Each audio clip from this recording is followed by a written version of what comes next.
আসসালামু আলাইকুম, welcome to my channel. আপনি যে পোশাকটি ব্যবহার করছেন সেটি কিভাবে আয়রন করবেন জানেন তো? কেয়ার লেভেলে কি সিম্বল থাকলে আপনি আপনার পোশাকটি আয়রন করতে পারবেন অথবা আয়রন করতে পারবেন না, কত তাপমাত্রায় পোশাকটি আয়রন করবেন, বিস্তারিত থাকছে আজকের এই ভিডিওতে। তাই আর দেরি নয়, চলুন জেনে নেই।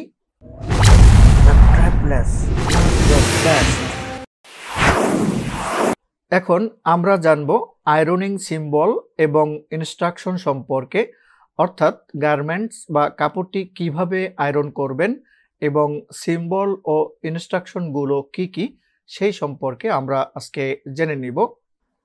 প্রথমে আমরা যে সিম্বলটি এখানে দেখতে পাচ্ছি এটি হচ্ছে আয়রনিং সিম্বল। এরকম সিম্বল কেয়ার লেভেলে থাকলে আপনি গার্মেন্টস বা কাপড়টিকে আয়রন করতে পারবেন। কিন্তু যদি এরকম আয়রনিং সিম্বলটি ক্রস দিয়ে কাটা থাকে তাহলে আপনি গার্মেন্টস বা কাপড়টি আয়রন করতে পারবেন না। Do not iron or press. আরও কিছু আয়রনিং সিম্বল সম্পর্কে আমরা জানব।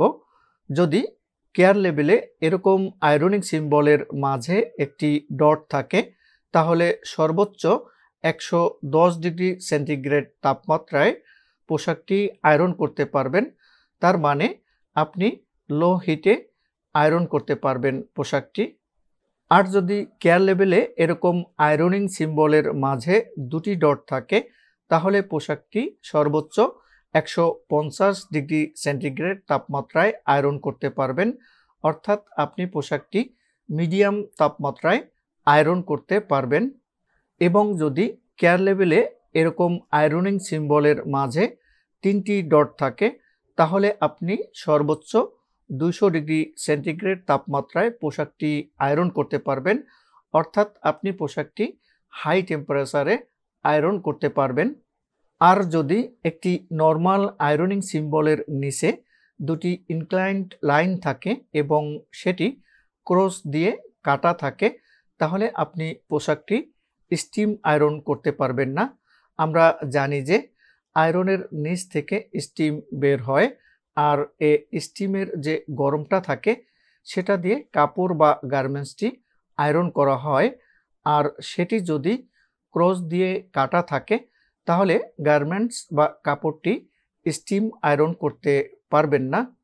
যদি ভিডিওটি ভালো লেগে থাকে তাহলে please like, comment and share. এছাড়া আপনি যদি আমার চ্যানেলটি এখনও সাবস্ক্রাইব না করে থাকেন তাহলে এখনই সাবস্ক্রাইব করে নিতে পারেন এবং পাশে থাকা বেল বাটনে ক্লিক করে অল বাটনে প্রেস করে রাখুন যাতে পরবর্তী ভিডিওর নোটিফিকেশন অটো পেয়ে যান। আল্লাহ হাফেজ।